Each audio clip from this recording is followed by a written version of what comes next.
Have you ever had that feeling where your energy just vanishes, especially after a meal? Well, today we're going to dig into a pretty surprising idea that for seniors, eating just a little bit less could actually mean feeling lighter, sharper, and way more energetic. I know, it sounds completely backwards, but stick with me because we're about to find out why this might just be the most important nutrition shift you make all year. And this, right here, is from Margaret, a retired school teacher. She was doing everything she thought was right, eating those full meals to stay strong. But her body was telling her a totally different story. And her experience, that mid-afternoon crash, it's something so many of us over 50 feel, but nobody ever really explains why it's happening. So here's our game plan. We're going to start by busting the senior energy myth. Then, we'll dive into the science of sluggishness to see what's going on under the hood. After that, we'll lay out the new nutrition rule for energy. We'll also talk about why it's more than just food. And finally, we'll map out your path to energy with some clear steps you can take. All right, first up, let's talk about something we were all probably taught growing up. A big, full plate equals a strong body. But as we get older, is that really the case?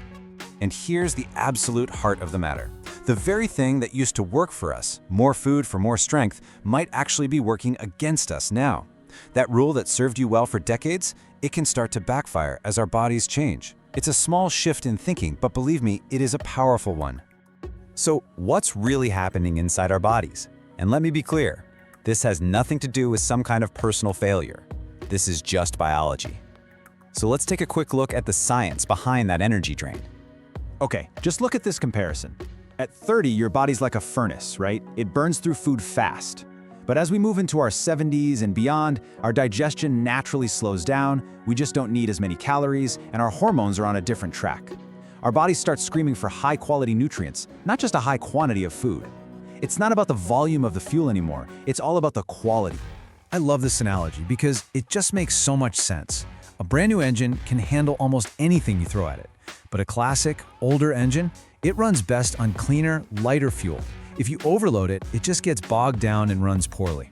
And that's exactly what happens to our digestive system. And that feeling, it actually has a name: post-meal fatigue. See, when you eat a really big meal, your body sends a rush of blood to your stomach to get the job done. Well, that means there's less blood and oxygen available for your brain. As we get older and our digestion is a bit slower, that effect gets way more intense, and that's where that sleepy, foggy feeling comes from. It's a real biological thing. Okay, so we understand the why. Now let's get to the good stuff, the how.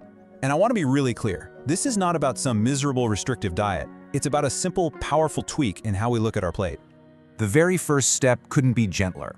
We are not talking about cutting your portions in half or anything drastic like that. The idea is to just start by reducing what you'd normally eat by about 10 to 15%. That's it. It's such a small, easy change, but you'll be amazed at how much better you feel an hour or two later. So let's put it all together in 4 simple steps. 1. Gently trim those portions, just like we said. 2. Make protein a priority. Things like fish, beans, or yogurt are amazing for keeping your muscles strong and giving you that steady, even energy, without the crazy spikes and crashes. 3. Just slow down.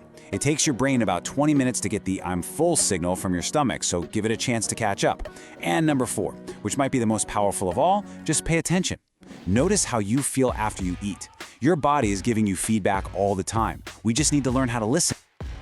Changing the way we eat is never just about the food itself. It digs up feelings, it messes with our routines, and it brings up some really valid questions about our health. So let's talk about that side of things.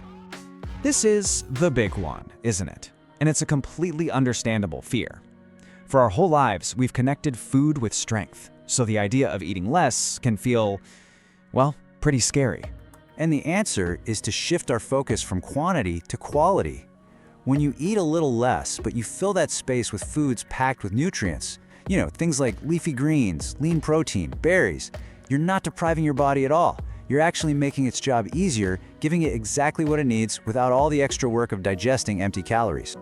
Okay, and this part is absolutely critical. This approach isn't a one-size-fits-all solution. If you have any health conditions, especially things like diabetes or kidney disease, you have to talk to your doctor before you make any changes. And listen, if you're losing weight without even trying, that's a red flag and you need to get it checked out. This whole idea is about mindful, gentle tweaks, not big, drastic cuts. Oh, And one more super simple but powerful tip: water. As we get older, our sense of thirst actually gets weaker. So a lot of the time, what we think is hunger or fatigue is actually just our body crying out for water. So next time you feel that slump, try a glass of water first and just wait a few minutes. You might be really surprised. So let's wrap all of this up. This isn't about memorizing a bunch of strict rules. It's about giving yourself some simple tools to get something priceless back: your energy and your independence. So here it is, your personal energy toolkit. Eat smaller, smarter portions. Make protein your friend at every meal. Slow down and listen to what your body is telling you. Maybe try making dinner your lightest meal of the day. It can do wonders for your sleep. And of course, stay hydrated. These are your tools, simple but so powerful. I really want to land on this point. Changing habits you've had your whole life can feel like you're losing something. But this shift in eating isn't about deprivation. It is about gaining. It's about gaining back the energy for an evening walk, the mental clarity to get lost in a good book, and the independence that comes from just feeling strong and well in your own body. So I'll leave you with this final thought. Your body has been talking to you for a very long time. It knows exactly what it needs. So what if the most powerful change you could possibly make is to finally, truly start listening?